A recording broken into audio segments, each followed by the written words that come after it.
Boa tarde, mais uma edição do Ação e Reação aqui na TV Com.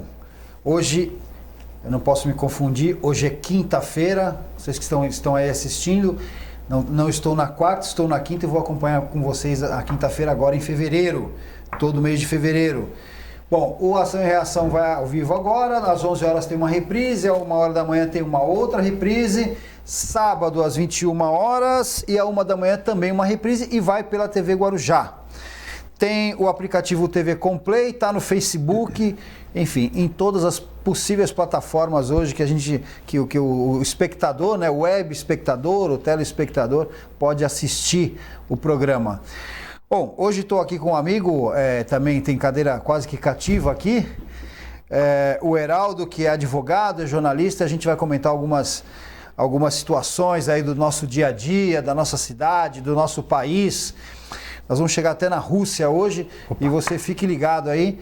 E, Heraldo, é sempre bom ter você aqui. Boa informação é sempre bom e passar para os nossos telespectadores. Boa tarde, Marcelo. Boa tarde. Agradecer aqui a direção e a produção do Ação e Reação. Sempre uma honra participar desse debate democrático e cumprimentar os telespectadores e os internautas, né? Porque acompanham o programa por várias plataformas atualmente. Quero mandar um abraço para o meu amigo Marcelo Prado, que ele fala que não é internauta, são web espectadores, são pessoas, tá vendo? A gente aprende, né? Essa linguagem aí internautas é isso aí, Heraldo. Eu quero primeiramente falar dessa tragédia, né? Tá aí em todos os jornais, essa tragédia em Petrópolis, nossa, aquelas imagens varrendo aquela rua com tanta água e o carro parecia um carro de brinquedo de plástico e, enfim, tantas mortes, né? 134 pessoas estão desaparecidas ainda, Heraldo. Verdade. Uma situação, olha aí as imagens e, se não me engano, essa é a rua, inclusive, que passa as imagens e a gente já viu alguma coisa perto disso, muito menos devastadora, né? Mas perto disso em 2020, né? 2 anos atrás, se não me engano, inclusive foi acho que 2 ou 3 de março, aqui nos Morros de Santos mas eles vão averiguar aí a situação, olha isso, né? Mas não tem o que...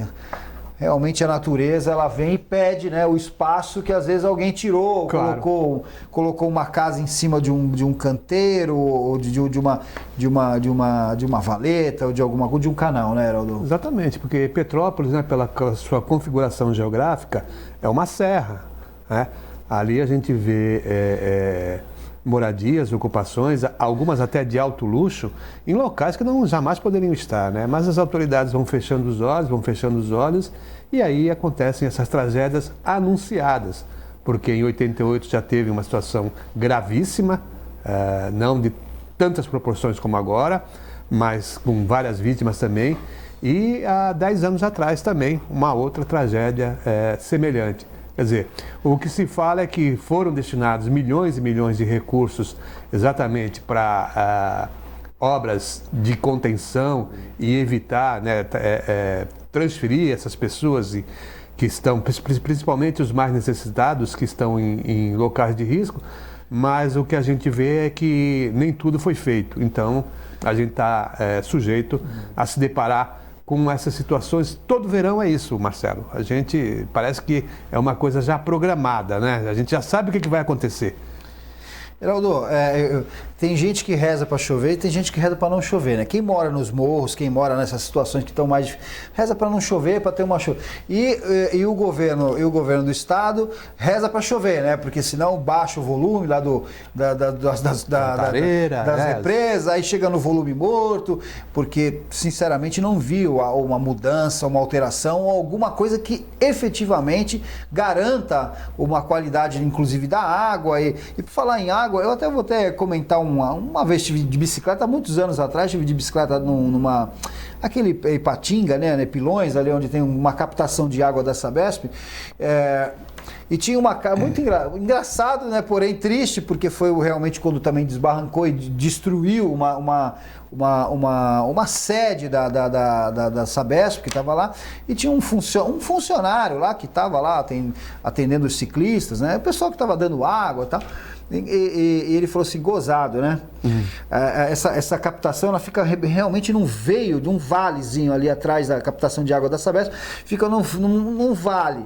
Do lado esquerdo tinha uma casa centenária, que isso foi criado há X anos atrás, e a casa estava intacta. Aí tinha o veio de água e tinha a sede nova, né? Com toda a tecnologia de tratamento e tal. E um funcionário local lá comentou com a gente, falou...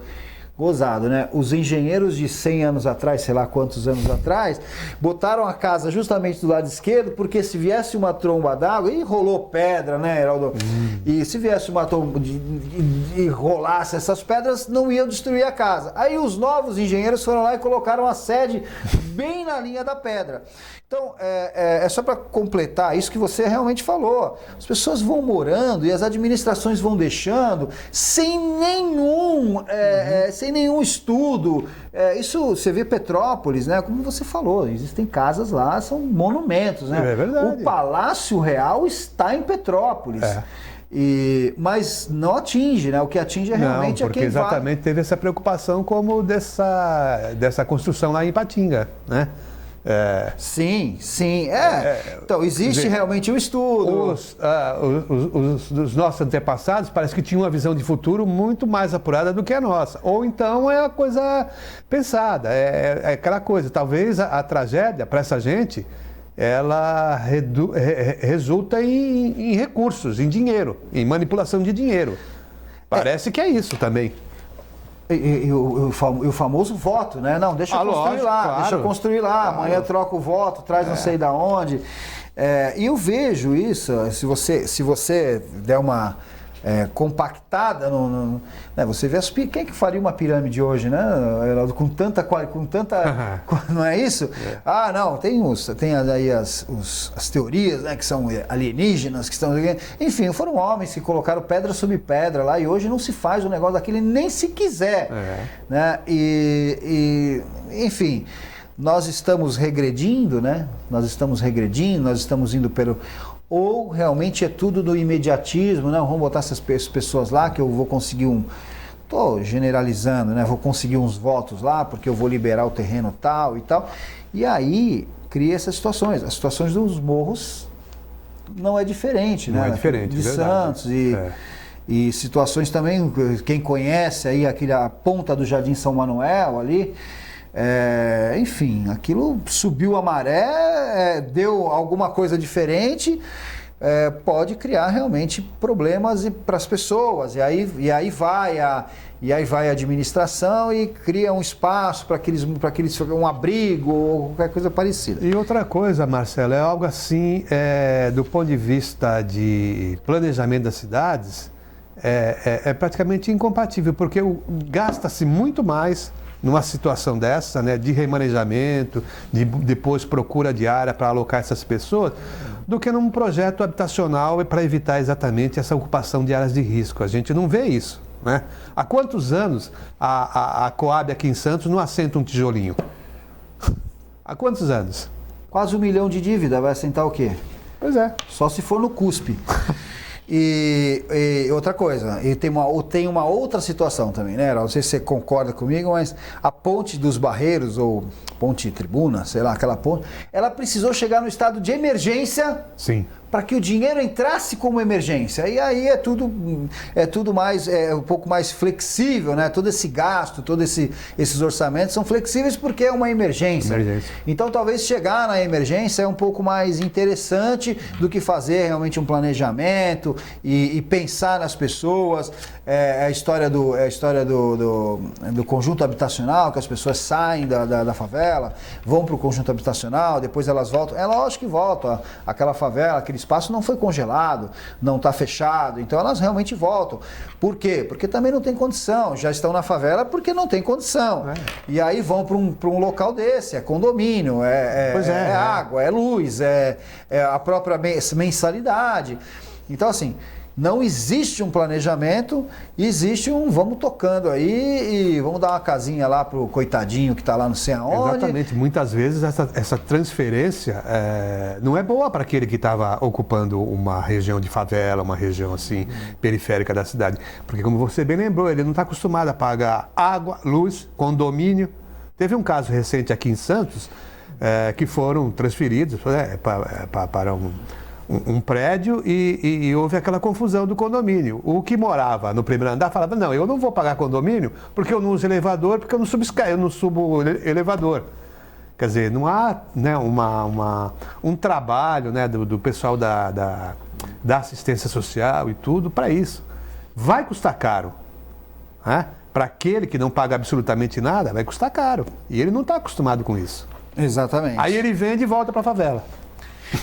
Ou aluga, às vezes aluga, né? É. Eu vou alugar, vou morar na favela, vou alugar, é meu por enquanto, né? Mas enquanto tiver aí porque ainda tem a mensalidade, que é baixa, mas somado a tudo, de quem não pagava nada, como você falou, já ficou... Ele ainda ganha. Exatamente. Enfim, a falta de planejamento é o que faz tudo isso, né? Então, eu tenho conversado com alguns amigos e nós precisamos realmente de um programa social de emprego, né? Ainda falei essa semana sobre o auxílio emergencial, né? Tudo bem, o auxílio emergencial foi numa época, mas o auxílio, esse Bolsa Família que dão às pessoas, às vezes é um complemento, às vezes foi criado para ser um único, mas às vezes serve de complemento. 90% das pessoas que ganham o Bolsa Família, né, o antigo Bolsa Família, agora é Auxílio Brasil, se não me engano, é um complemento de renda, né? Então não é exatamente toda a renda. E a pessoa ainda me falou, só que assim, se você tiver um benefício de X, você ganhou um benefício da prefeitura, cai o benefício do governo federal. Você ganhou do federal, só que você tinha da prefeitura, caiu da prefeitura. Você não pode ter dois benefícios. E às vezes é 400 de um, é 300 de outro, que os dois somados dá 700 e já não dá nem um salário mínimo. Mas é assim que funciona o Brasil. É um serviço de esmola, é um assistencialismo que dá esmola às pessoas. As pessoas estão ali vivendo numa situação já muito difícil. E esses auxílios são realmente todos, enfim, mal controlados, né, Heraldo? Sem dúvida. E as pessoas acabam ficando numa situação que é muito fácil você chegar e colocar essas pessoas numa situação vulnerável e contar com elas de 4 em 4 anos, Não, e é o que você falou, se gasta tanto porque na somatória é um volume elevadíssimo, quer para o município, para o estado e para a União. Porém, se fosse investido na geração de empregos, aí seria muito mais otimizado esses recursos, porque na medida em que você tem uma massa trabalhando, é uma massa também gerando recursos, gerando imposto e pagamento. Então a roda gira de uma maneira útil e não dessa forma, em que você, como bem colocou, é esmola, é só esmola. Acabou. Tem uma frase que eu gosto, que eu ouvi há muito tempo, ele falou assim, não existe nada mais caro do que aquilo que o governo te dá de graça. Sim. Então tem um envolvimento aí, inclusive de um possível presidenciável, possível governador, está aí dentro das eleições, o escândalo das merendas, né, no estado de São Paulo, tá aí candidato, tá aí, não foi provado, ou não foi, ou já foi resolvido, mas enfim, até a merenda que o seu filho vai lá e ganha, e recebe aquela merenda, que às vezes tem escola que dá bolacha, que a gente teve outras denúncias aqui, enfim, quanto não estão ganhando pela doação das merendas, né? Esse país é uma coisa complicada, viu, Heraldo? É difícil de entender, mas... Vamos ao ponto aqui que a gente quer passar ainda nesse primeiro bloco, né? Transporte público de Santos sofre reajustes e tarifa vai custar R$ 4,95. o valor da tarifa do transporte público de Santos vai passar de R$ 4,65, ou seja, aumenta a 30 centavos. Começa a valer neste domingo, dia 20. O valor da passagem estava em correção para o usuário, sem correção para o usuário, desde janeiro de 2020. Geraldo, que seja essa porcentagem, esse reajuste, né, sobe, equivale a 6,4% do valor já da passagem. Eu prefiro deixar você dar Mas não é só isso, né? As suas considerações. Não é só os 6,4% que vai ter um custo. Não, isso diretamente pro usuário. Isso diretamente ao usuário. Sim. E indiretamente ao usuário, R$200 mil a mais de acréscimo. 300. 300 mil? 300. É que aqui tá. 1 milhão e 100. 1 milhão e 100. 300 mil reais indiretamente, que também sai do usuário, porque quem paga os impostos são os usuários também, né? Exatamente. Então, de 6,4% no acréscimo, no direto, né? No valor direto da passagem, e mais 300 mil reais mês, ou seja, 3 milhões e 600 anos, um subsídio para a empresa que não consegue pagar os seus custos, né? Eu quero que você comente, Geraldo, tanto esse aumento quanto porque assim, para a população é aumento, né? Quando é bom, quando é contra. Agora, no início da pandemia, vamos lembrar que no início da pandemia, inclusive está tendo uma investigação aí da Câmara, que diz que no começo da pandemia a empresa, BR Mobilidade, né? Piracicabana. E cortou 35% da sua frota por ter um uso, menos procura, porque as pessoas não iam trabalhar, aquela loucura do lockdown e tal. Exatamente. Ou seja, mas cortando 35% da frota, o que acontecia? As pessoas se acumulavam, se aglomeravam dentro dos ônibus. Meu, isso aqui é que nem o Boris Casoy, é uma vergonha, né? O problema é o seguinte, Marcelo e todos vocês que nos assistem, tem que rever esses contratos de concessões, não é possível. Esse contrato atual, ele tem vigência até o próximo ano. Não tem sentido, por exemplo, só uma empresa, uma concessionária, fazer um contrato com a administração pública em que não perde, em que não há risco nenhum para o empreendedor. Se você que está nos acompanhando aí, se você tem um comércio, ou se você é prestador de serviço, se por um acaso você não tiver aquela procura do teu serviço e a venda do teu produto naquele mês, você não tem como se socorrer da prefeitura. Quer dizer, é incabível que a prefeitura tenha que colocar recurso todo mês para uma empresa que, como bem lembrado também aqui pelo Marcelo, no começo da pandemia ela tirou ônibus. Ela tirando ônibus, ela teve custo menor. A gente não pode esquecer que os contratos de trabalho também foram flexibilizados. Então, se pagava 1.000, por exemplo, pôde pagar 500, porque o trabalhador também foi mandado para casa no período mais crítico da pandemia. Quer dizer, não é possível mais fixar ou firmar esses contratos em que só o concessionário ganha, né? Imagine, ele não coloca ônibus, ele diz que não tem passageiro e a prefeitura tem que bancar o mesmo nível de usuários que ele transportava há 5 anos atrás. Ora, as pessoas não querem mais, né? Encareceu também para ele, né? Ou ele comprou uma moto, ou ele comprou uma bicicleta, ou ele conseguiu um emprego perto de casa, nem que ele tenha que andar aí 20, 30 minutos, mas ele não quer mais usar o transporte coletivo. E quando ele não quer mais usar o transporte coletivo, quando essa receita sai da empresa, a empresa vem e se socorre da administração. Não pode ter mais esse tipo de contrato. E a Câmara tem que ficar atenta, não é possível. O Tribunal de Contas também. Vamos abrir uma empresa dessa, porque é um excelente negócio, né? Você não perde nunca. Você nunca perde, né? Nunca. Você está garantido ali com esse subsídio aí que a prefeitura, ou enfim, o órgão,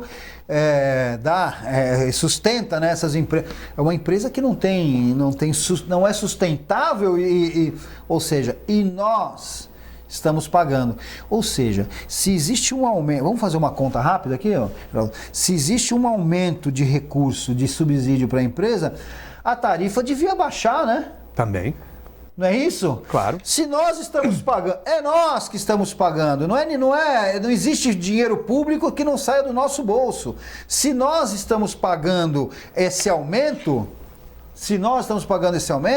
a passagem tem que diminuir o valor. Ah, Marcelo, mas esse não é o cálculo. Não é o cálculo não, é o cálculo sim. É o cálculo que você faz durante o seu ano, do quanto você ganha e o quanto você gasta.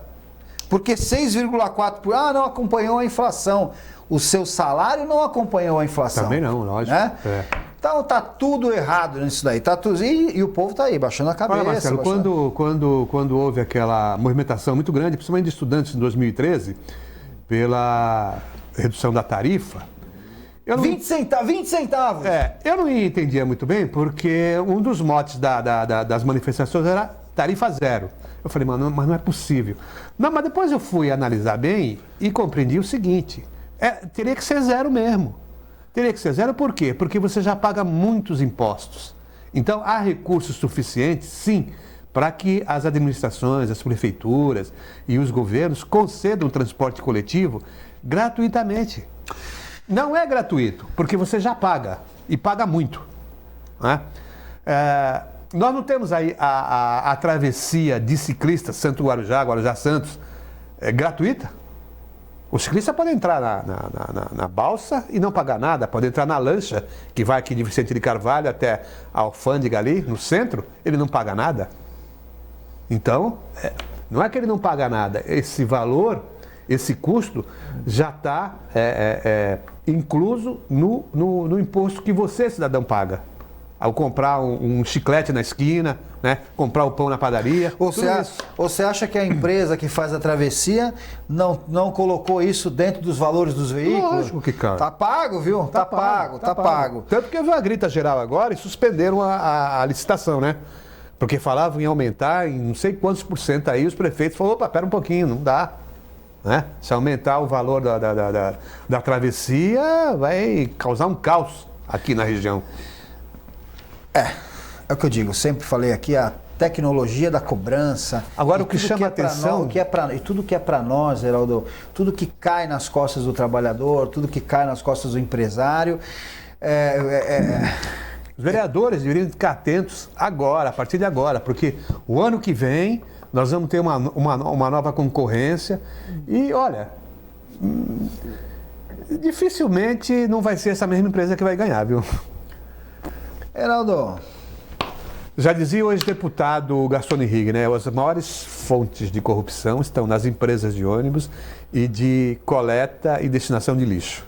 Olha, ele já falava isso há 40 anos atrás. Mas eu tenho uma frase aqui, Geraldo, que você vai gostar. A corrupção é um excelente negócio até que seja descoberto. Porque é o seguinte, se você não descobrir, não é corrupção, né? Não. Tá todo mundo ganhando o seu. E eu vejo, não estou dizendo que a Câmara está ganhando o seu e nem que todos estão ganhando, mas cadê a nossa oposição? Eu não estou falando em oposição, para uma oposição que às vezes até chega a ser ridícula, né?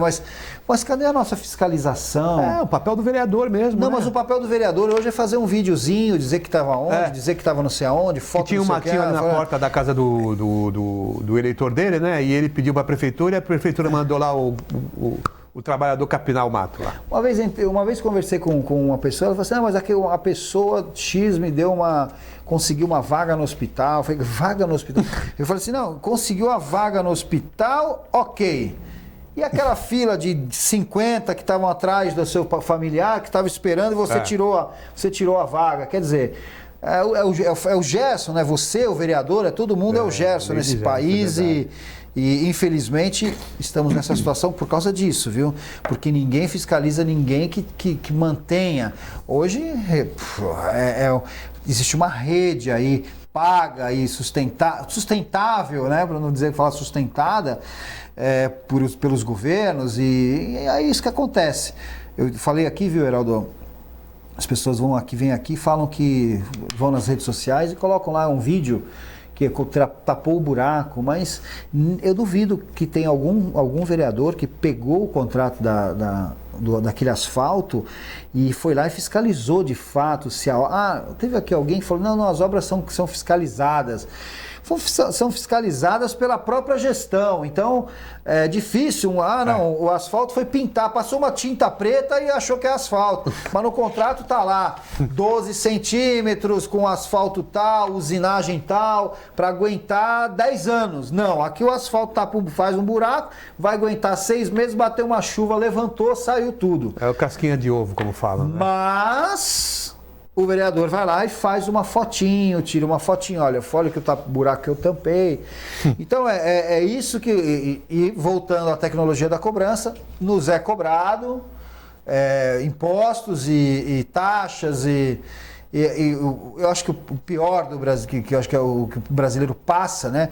É melhor morar na Índia, né? É melhor morar nesses lugares que não tem taxa, mas também não tem retorno. Então, cada um se vira como pode. Cada um se vira como pode. É como nós estamos aqui, cada um se virando como pode, tendo que pagar, porque se você não pagar uma conta de luz, um mês o cara vai lá e corta. Você não vai... Mas esse é o nosso Brasil. Eu fiquei aqui de ler até eu consigo. Me dá uma ira, né? Olha o coração. Porque ontem eu vi até tirei uma foto. Aquele carrinho da CT, ele tinha 4 câmeras. Você já viu, né? Aquele carrinho que pega. Agora terceirizado já também, né? Já está terceirizado. Aquela é uma empresa que presta serviço para a CET. Que fiscaliza as áreas de estacionamento regulamentadas, né? Uma empresa que também é subsidiada pela prefeitura, tem uma parte. Não estou nem falando da empresa, não é o caso, não é a empresa. Mas e o emprego, que a gente fala tanto em emprego, né? Quantos empregos tirou? Quantos empregos tirou esse carrinho, esse formato de... Será que está realmente dando prejuízo porque tirou... Porque as pessoas ficavam lá fiscalizando na caneta, né? Quantos fiscais tiraram dessa função, né? Que é o caso da evolução, é o caso do cobrador, é o caso do táxi que ficou mais barato com o aplicativo. É lógico, nós precisamos evoluir, mas a gente precisa ter um pouco de cuidado, porque essa roda aí, ela começa a travar. Ela começa, menos gente trabalhando, menos dinheiro, mais auxílio. Vamos lá. Maria Aparecida do Imbaré, sempre atenta aqui, né, Maria Aparecida? O problema maior não é a falta de planejamento, e sim o excesso de assistencialismo. Também concordo. Falta de educação, amor ao próximo e responsabilidade de ambas as partes. Concordo com você, Maria Aparecida.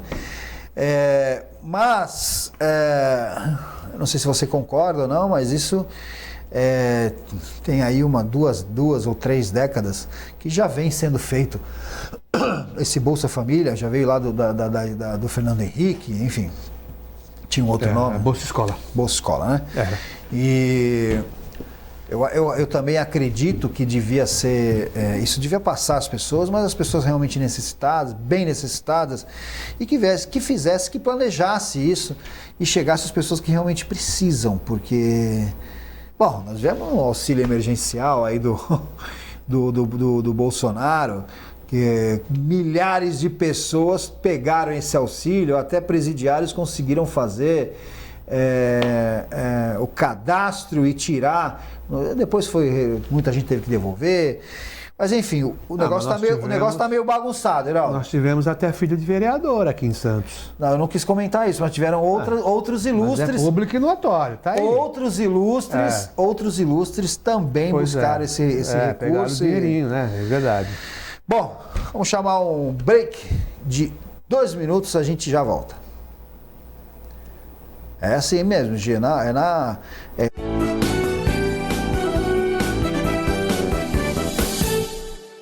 A Clínica Multiimagem é especializada em exames de radiologia e diagnóstico por imagem, investindo continuamente em tecnologia e trazendo constantes inovações para proporcionar à comunidade médica e seus pacientes diagnósticos ainda mais precisos. Sua nova e moderna estrutura, aliada à tecnologia de ponta, juntamente com o corpo clínico especializado, tornam a Clínica Multiimagem um dos centros de diagnósticos por imagem mais avançado do estado de São Paulo. Entre em contato pelo telefone 3202-1250. Agora Agora os beneficiários do Plano Santa Casa Saúde contam com o novo 0800, oferecendo a você um serviço de urgência e emergência 24 horas, mais moderno, agilidade no seu atendimento e muito mais cuidado no seu socorro. 0800 941 6110. Aqui a sua vida é levada a sério. Apoio 9 Emergências Médicas. O luto é um momento delicado na vida de qualquer pessoa. Nós, da Santa Casa de Santos, sabemos bem disso.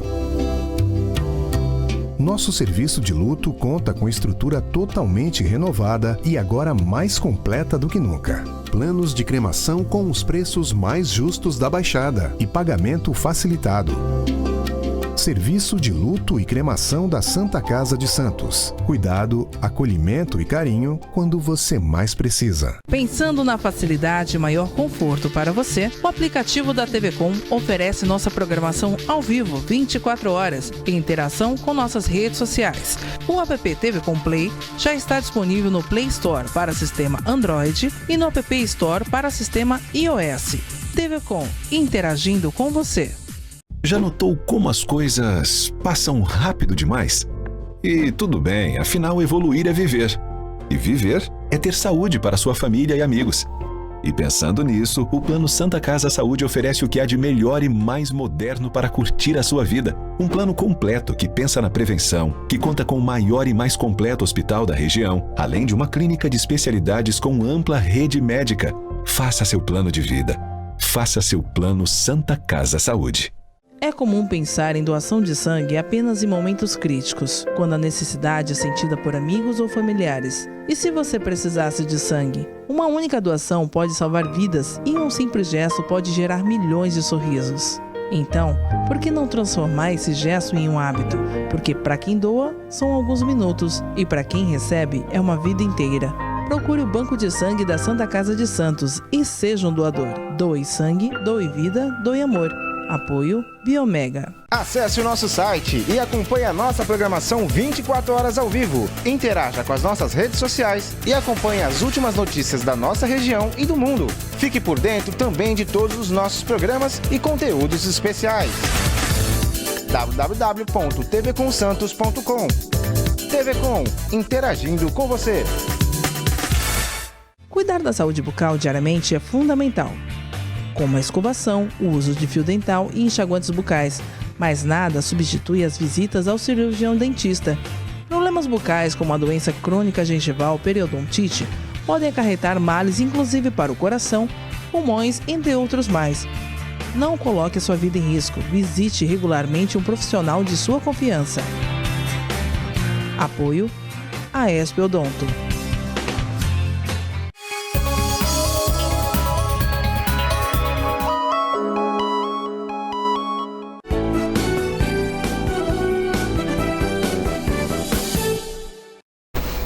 Voltando para o segundo bloco do Ação e Reação, estou aqui com meu amigo Heraldo José, o advogado, jornalista, é amigo da casa, né? Amigo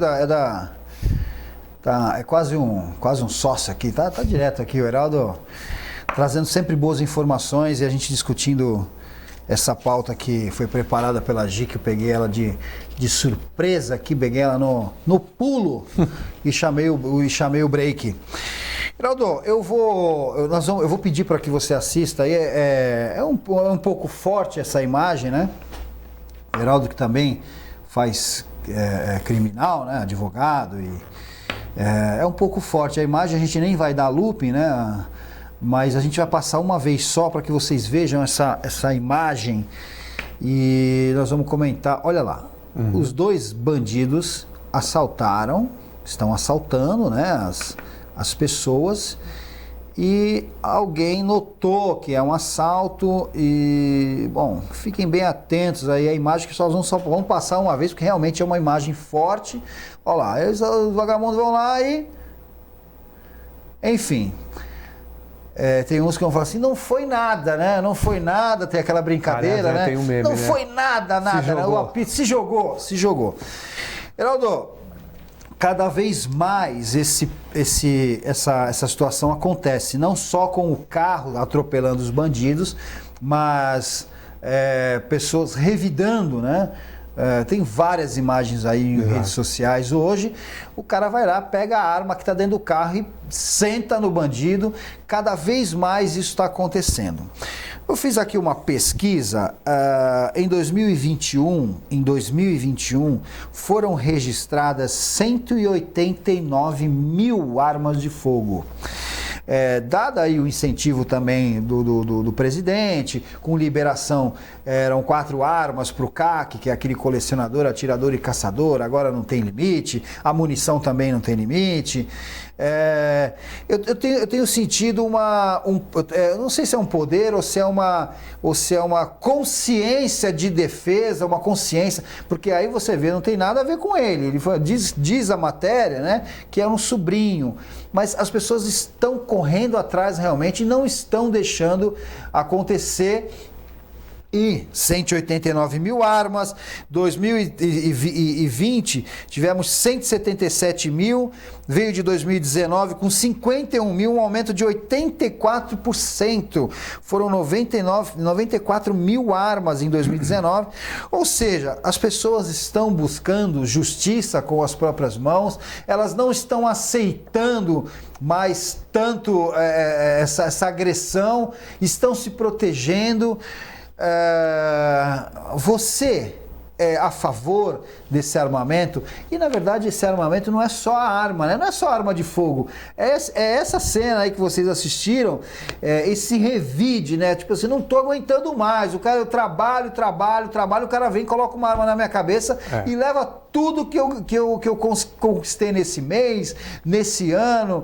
Às vezes, isso quando não tem uma agressão física, né? Aí não dá para ver direito, mas quando agridem e matam, inclusive, olha lá. Olha lá. Esse aí nem levantou, o outro ainda veio, acho que tentar socorrer, alguma coisa. Exatamente. Para mim isso é um reflexo da impunidade e da justiça lenta, da falta realmente de sei lá, de trabalho, de gente trabalhando em cima. Por que a justiça, você é advogado, por que é tão lento? Por que as pessoas, um cara desse, é capaz do cara do carro ainda sofrer uma sanção, ainda sofrer um processo porque agrediu e tal, aí ele ainda tem que contratar um advogado para dizer que foi legítima defesa. Existe legítima defesa a terceiro, né? Exatamente. Não é isso, Heraldo? Perfeitamente. Há 2 situações, não resta dúvida que nesse governo foi flexionado ao máximo, né, a aquisição de armas. Mas aí tem aquela situação, há pessoas que compram armas e não têm o cuidado necessário. Então o que acontece? Essa arma vai parar na mão de bandido, né?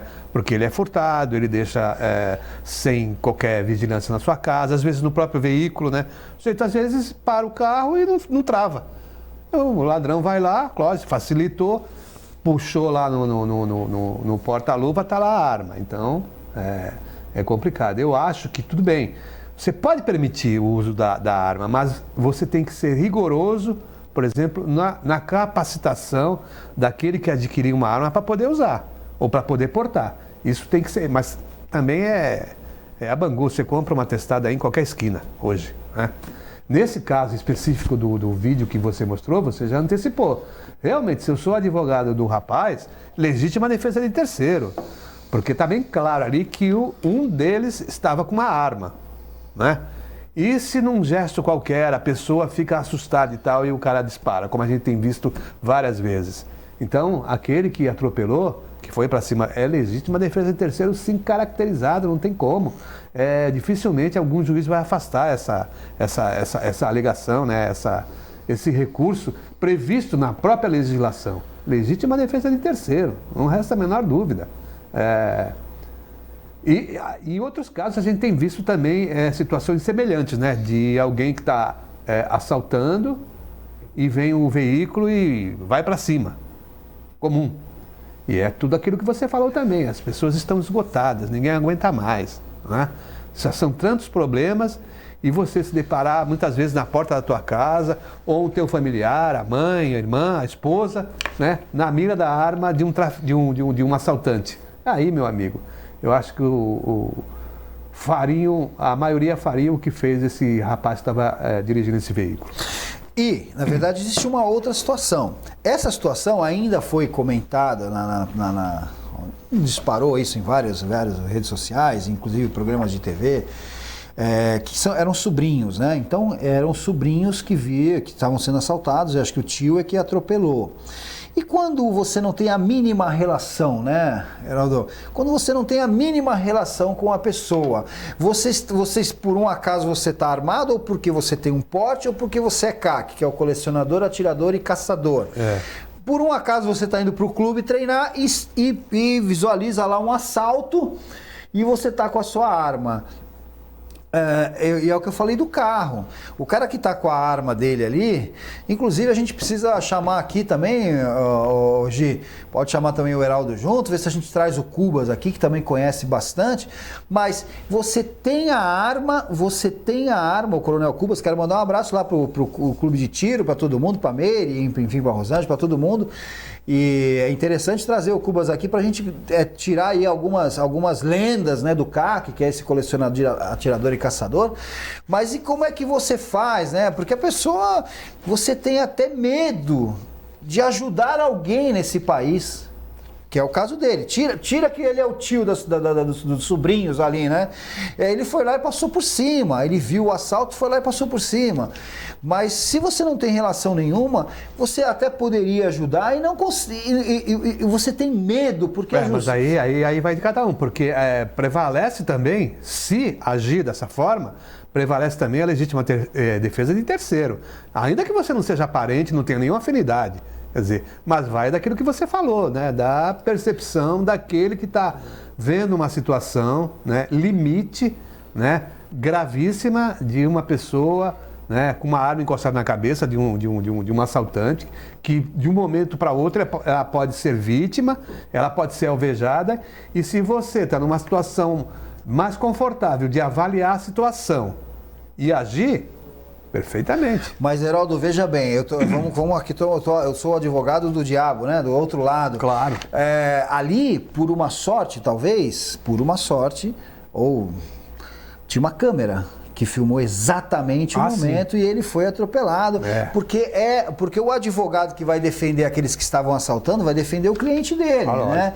E vai dizer que não, que foi atropelado, que não tinha nada a ver com assalto. Foi uma tentativa de homicídio, ou um homicídio, eu não sei como é que ficou a situação desse rapaz lá, se morreu, se não morreu, porque ele ficou ali estendido ali no chão, né, no asfalto.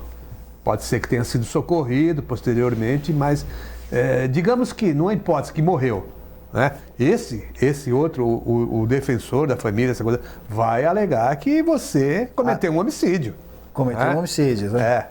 Quer dizer, a história é assim, vai servir muito a filmagem. A né? filmagem serviu totalmente. A filmagem tirou ele de uma possível, inclusive... Tem um outro também, de uma pessoa também, é um carro branco, que também tem dois indivíduos numa moto assaltando uma mulher, né? Um rapaz, aliás, e ele vem com tudo e parte para cima. É um que bate numa árvore no final, né? Isso, esse ele mesmo. Para na árvore, no poste ou alguma coisa assim. Eu, sinceramente, acho só que ele devia ter dado ré. E não consegui. Eu não vi a filmagem ali. Acho que eles cortaram a imagem, né? Mas, enfim, essa impunidade, eu estou vendo uma transformação, as pessoas estão respondendo mais. E nós tivemos uma baixa, eu sei que foram, acho que de 15% a 18% do número de assassinatos, que é muito alto no Brasil, são mais de 50 mil pessoas que são assassinadas todo ano no Brasil. Acho que 2019, 2018 estava em 66 mil, teve uma queda, eu vou ver se eu consigo pegar esse número e trazer para vocês. Recentemente nós tivemos 3 ou 4 latrocínios, teve um rapaz agora há pouco tempo, né? Foi assaltado, né? E ainda foi baleado, quer dizer, sabe? As pessoas realmente vão chegando numa situação limite. Na primeira oportunidade, reagem mesmo, reagem. É arriscado, mas... Eu vou colocar uma foto agora, mais uma imagem triste. Eu gosto de fazer um programa alegre, viu? Mas eu vou colocar uma foto agora, deu uma imagem bem triste, olha lá, com o luto. Criança. Essa menina, pode até tirar a foto, viu, Gi? Pode até tirar a foto. Ela tem... Eu peguei aqui a matéria. 1 ano. E foi abusada pelo padrasto. Isso eu estou aqui para a gente realmente não esquecer nunca, né? Abusada pelo padrasto e após ser abusada ainda foi espancada. Morreu uma menina de 1 ano de idade. Eu quero aqui lembrar Mirela Fernanda, o nome dessa criança linda, que não precisa colocar mais a foto não, Gi. Foi espancada pelo padrasto com o conhecimento da mãe. Isso não dá para ter nenhum tipo de recurso, não dá para ter nenhum tipo de advogado. Eu sei que sempre tem um defensor público que vai ter que defender essa pessoa, né, Heraldo? Se não tiver nem que ninguém que faça. Mas isso não tem perdão. Seja o abuso, seja o espancamento. Esse tipo de gente precisa de bala de fuzil. Mas nós não temos pena de morte. Então, que seja 30 anos a pena máxima no Brasil, mas que ele não tenha nem direito a recurso, a nenhum tipo de recurso, a nenhum tipo de gente para que possa defender. Não existe defesa. Esse nosso país precisa realmente de uma mudança, de uma mudança de cultura, de uma mudança de posicionamento, Olha, eu vi essa matéria ontem, né? Inclusive me enviaram. Eu só coloquei para que a gente faça uma reflexão e que isso pode estar do seu lado, isso pode estar dentro da sua família, mas não merece um dia de recurso, não merece nada a não ser a sua vida, a gente tirar fora da sociedade, né? Outro dia eu falei aqui, Heraldo, que o preso ele devia ter uma condição dentro de uma penitenciária digna de um preso. Aí a pessoa, acho que colocou aqui, mandou que eu devia, que na verdade preso tinha que cumprir pena. Eu acho que preso tem que cumprir pena. Eu digo de uma condição digna, por quê? Porque eles ficam lá 30 anos e o cara vem, ele vem mestre em crime pela situação que está. Então, não é que eu quero que o cara que esteja na prisão, ele tenha uma má condição dentro da prisão. Ele precisa ter uma condição de vida. Porém, ele precisa trabalhar lá dentro. Ele precisa que uma parte desse salário vá para a família, que não vai trazer a criança de volta. Não vai trazer a criança de volta, mesmo que ela estivesse viva. Mas uma indenização de tudo que ele ganhar até o final da vida dele. A ideia de um vagabundo desse, para mim, é perpétua com tudo isso. E ele vai indenizar até o fim da vida dele, dentro da cadeia, a família dessa pessoa. E o que sobrar, ele manda para casa dele. Enquanto não tiver, eu brinco até, viu, o Heraldo aqui, eu falo assim, Heraldo, quer carregar 1 quilo de cocaína para a Indonésia, não? Ninguém quer. Ninguém quer. Por quê? Porque lá os 2 brasileiros que fizeram isso ficaram 12, 13 anos presos e tomaram uma bala na cabeça. E é isso. Não estou dizendo que o Brasil, um país cristão, vai ter pena de morte, tem que matar. Não. Mas alguma coisa tem que ser feita, porque o cara faz uma desgraça, uma tragédia. O cara faz um negócio desse e dá 2, 3 anos, o cara está na rua. Você acha que ele mudou o comportamento dele? Você acha que ele não vai fazer com outra criança? Você acha que ele já não fez com outras? É um verme. Você mencionou a questão da pena. A pena ela tem 2 aspectos. Ela tem que ser punitiva e reparadora, né? Ressocializar o cara. Lógico, eu entendi muito bem o que você falou, né? Não é para tratar o preso a pão de ló dentro da cadeia, não. Ele está lá para cumprir a pena, porque ele transgrediu uma norma de convivência social. Então ele tem que estar preso. A pena dele é isolamento. Exato. Essa é a pena. É isolamento. E ele tem que trabalhar. Confinamento e ressocialização. Ele tem que ter a noção que ele está lá porque ele transgrediu de maneira, dentro do grau da sua condenação, aquela norma de comportamento social. Nesse caso específico, eu tenho absoluta certeza que não só esse cidadão aí que fez isso, como a mulher que sabia dessa situação, eles vão ser condenados com todas as agravantes da pena. Agora, tem um outro aspecto, Marcelo, né? Creio que estejam presos, né? Estão presos. Pois é. E a cadeia tem as suas próprias normas, né? Essas pessoas que cometem esses crimes, né, vão ser submetidos ao regramento existente dentro da cadeia. Por quê? O preso tem filho, o preso tem sobrinho, o preso tem mãe, e ele sabe.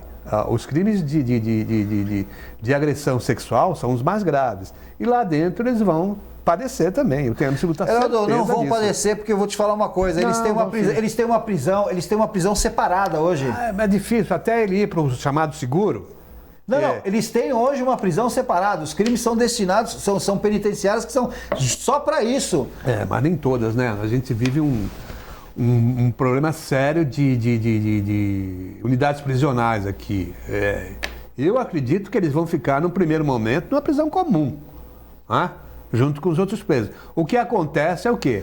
A pessoal da carceragem, que cuida disso, os mandam, né, para o chamado seguro, né? E quando há uma rebelião, o primeiro setor mais visado entre os presos é o chamado seguro.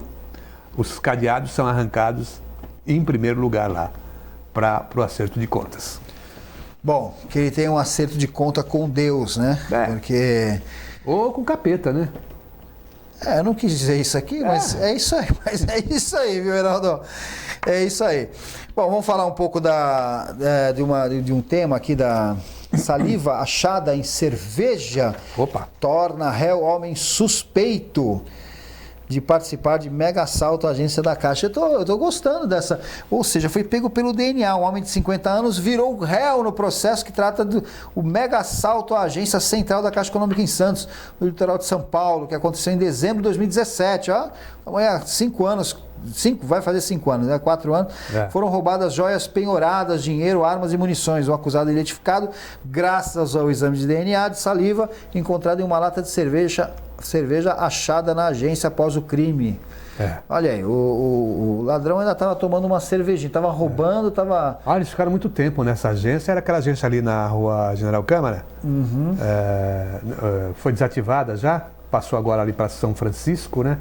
E desde a véspera eles estavam planejando tudo, cortar a luz, essa coisa toda. Agora, o importante nessa notícia aqui, né, trazida pelo companheiro ali, o Eduardo Veloso, é o avanço, né, tecnológico da investigação, né, a identificação desse participante do roubo através do DNA, né? Isso é que é importante, né? Investir na tecnologia. Porque você tem aquele mapeamento, né, de marginais, essa coisa toda, e foi facilmente identificado. E ele foi identificado num outro roubo, esse mesmo cidadão aí, esse mesmo assaltante, num outro roubo, esse tentativa em 2019 em São Paulo. Foi frustrado também outra agência, praticamente o mesmo modus operandi, né? Queriam roubar os cofres, onde havia dinheiro, joias, dólar, moeda estrangeira principalmente, né? Mas houve o disparo do alarme e eles conseguiram fugir com troca de tiros, essa coisa toda. E ele também é identificado. Que bacana, não, é uma boa notícia, uma boa notícia, né? Então a polícia trabalhando com inteligência, isso requer recurso, investimento nessa área também, que não é só, governador, não é só colocar uns carrinhos lá, entregar o carro para meia dúzia de cidade e não ter ali a pessoa que pilote isso e que faça isso acontecer. Não dá nem recurso para o combustível, aí fica parado lá. mas ligado aquele giroflex às vezes deve estar ligado na tomada, né? Porque fica girando, mas não tem ninguém nas viaturas. Mas enfim, é uma boa notícia. Eu vejo, às vezes eu vejo aquele programa americano, né? Que eles matam o cara em 48 horas, eles pegam né? Que são as primeiras 48 horas. Muitos passam de 48 horas. Mas os que aparecem lá, a maioria estão nas 48 horas e estão aí com todo esse equipamento. E parabéns aí à polícia. É um setor que ficou esquecido. Demorou 4 anos, mas como o DNA não tem tempo, né?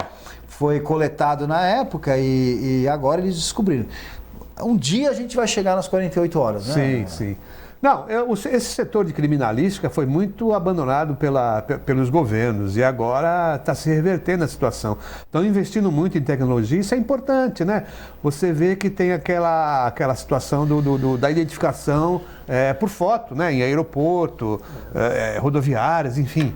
Nós vimos tem algumas lojas de departamento acho que no Japão. Se você se submeter à identificação por câmera, não sei se chegou a ver isso, acho que pela face, íris, alguma coisa assim, você ganha um desconto dentro da loja. Foi até uma reportagem, se não me engano, do Fantástico, alguma coisa assim, que essa identificação por face, se você apertasse lá e se identificasse, você tinha um desconto na loja, e eu acho que é isso aí, a tecnologia vai tomar conta, existem softwares também que já pegam a violência no meio do carro, enfim, de segurança, né, de câmeras e monitoramento. Só podia ser um pouquinho mais rápido, né, para que a gente pudesse viver melhor, ter mais segurança. E voltando, né, o circo lá dos impostos, daquilo que a gente gasta. Exato. Se o ralo não tivesse sido aberto, né? Tá sentindo um pouquinho mais fechado, não, Heraldo, com esse governo federal?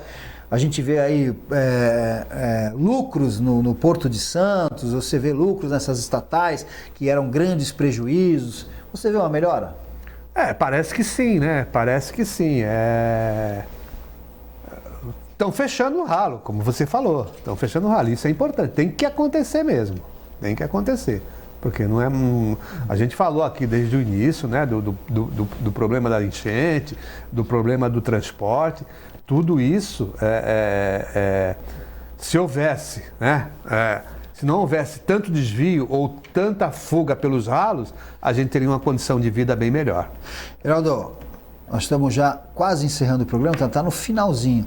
Eu quero te fazer uma pergunta. Você, brasileiro, santista, mora aqui na cidade de Santos, você sente uma melhora nesse governo, estou falando do governo federal, você sente que o país está no caminho? Não, não sinto. Não sinto porque se você pegar só um índice de desemprego, já afasta qualquer... Não posso dizer que esse governo investiu na criação de emprego. Mas esse é o caminho ou você acha que tem que aparecer uma outra pessoa aí para mudar isso? Não, tem que aparecer. Eu acho que ele teve a oportunidade e ele não... Vamos dizer assim, ele não honrou os milhões de eleitores dele. Mesmo você avaliando que pegou aí 2 anos de uma pandemia pesada. Com tudo isso, porque você viu que não faltou recurso para socorrer estados e socorrer a população. Você vê que tinha recursos. Então... E não faltou recursos também para o fundo eleitoral, né? Que foi quase duplicado. Olha agora. Só, isso aí, bem lembrado. Enfim, dando as proporções de defesa aqui, ele foi contra também e colocou isso na TV. O próprio presidente da República colocou isso, que foi contra todo esse fundo eleitoral, né? Mas chegamos ao final. Foi muito bom ter você aqui, Heraldo. E volte quando você quiser. Bom. E para os telespectadores, vou estar aqui na quarta-feira e na quinta-feira agora, não é, Gi? É isso? Double. Eu que me sinto honrado, Marcelo, toda a direção e a produção aqui do Ação e Reação. E à disposição sempre que for chamado. Muito obrigado. Obrigado ao telespectador que assistiu a gente. Hoje, 11 horas, 1 hora da manhã, tem 2 reprises do Ação e Reação. E vou estar aqui na quarta-feira de novo. E a Gi coloca lá, encerrar, estourou. Essa equipe é sensacional. E quarta-feira eu estou de volta aqui no Ação e Reação com vocês, telespectadores e meus amigos, aquele que está do outro lado da tela.